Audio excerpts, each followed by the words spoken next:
கர்த்தருக்கு மகிமை உண்டாதா. கடந்த சில நாட்களாக போதகர் ஜான் ஜபராஜ் அவர்களை பற்றிய செய்திகள் சமூக வலைதளங்களில் பரவி வருகின்றன. இளம் வயதில் எந்தவித பின்புலமும் இல்லாமல் கடின உழைப்புடனும் தேவன் மீது கொண்ட விசுவாசத்துடனும் தன் இசை திறமையினாலும் வேத வசனத்தை பரப்பியவர் ஜான் ஜபராஜ். அவருடைய பாடல்கள் எல்லா சபைகளிலும் ஆராதனைகளில் பயன்படுத்தப்பட்டு ஆயிரக்கணக்கான மக்களுக்கு ஆசீர்வாதமாகியுள்ளன. தேவனின் கிருபையினால் உயர்த்தப்பட்ட ஒரு பணிவான ஊழியர்.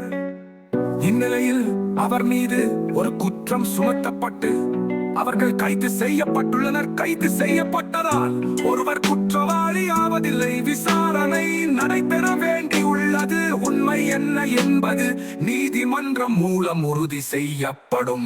எனவே மீடியா நண்பர்கள் சமூக வலைதளங்களில் அவரை குற்றவாளியாக சித்தரிப்பதும் ட்ரோல் செய்வதும் தவிர்க்கப்பட வேண்டும். நீதிமன்றம் குற்றமற்றவர் என்று அறிவித்தால் கர்த்தருடைய ஊழியத்தில் அவர் பல மடங்கு ஆசீர்வாதமாய் எழும்புவார். போதகர் ஜான் ஜபராஜ் மீண்டும் எழும்பி பலத்தோட தேவனுக்காக சேவை செய்வதை நம்புகிறோம். நாம் அனைவரும் ஒன்று கூடி ஜெபிப்போம். உயரத்தில் விழுந்து வீழ்ந்தாய், துயரத்தில் இருந்து எழுந்து வா, மீண்டு வா, மீண்டும் வா.